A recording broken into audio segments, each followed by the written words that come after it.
বন্ধুসকল ভিডিওটো আপোনাৰ কাৰণে হয়তো ব্যৱহাৰ হ'ব পাৰে বা উপযোগী হ'ব মোৰ প্ৰফাইল পেজত ইস্যু এটা দেখা দিছে তো মই প্ৰফাইল ষ্টেটাছত চেক কৰিছিলোঁ আৰু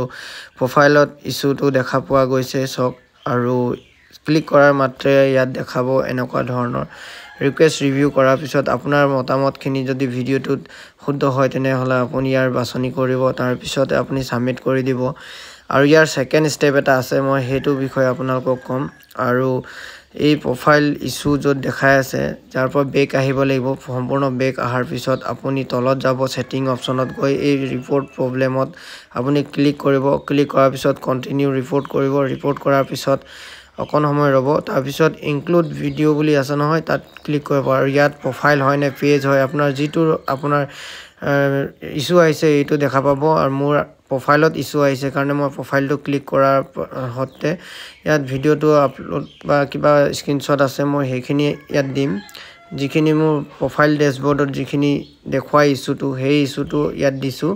আৰু ইয়াত দিয়াৰ পিছত এনেকে ধৰণৰ মই ৰিমুভ বুলিকে মই এইবিলাক লিখিম আৰু সেম এইগতে আপোনালোকে নিজৰ ভিডিওত আপোনালোকে পোষ্ট কৰিব পাৰিব এটো মোৰ লিখা হৈ গৈছে গাইডলাইনছৰ ওপৰত মই লিখিছো চাওক আপোনালোকে ভালকে দেখা পালে গম পাব আৰু ইয়াত নিজৰ ফেসবুকৰ যি লিংক আছে সেই লিংকটো পেষ্ট কৰিব তাৰ পিছত আপোনালোকে অকমান সময় ৰ'ব ফেসবুক লিংক দিয়া হ'ল আৰু এই দেখিছে ন ইয়াত স্ক্ৰিনশ্বট ল'ব পাৰিব ৰেকৰ্ড স্ক্ৰিন কিবা কিবি আছে এই অপচন বিলাক এইবিলাক সিলেক্ট কৰিব যেটো আপোনাৰ আছে হেতু আপুনি দি দিব তাৰ পিছত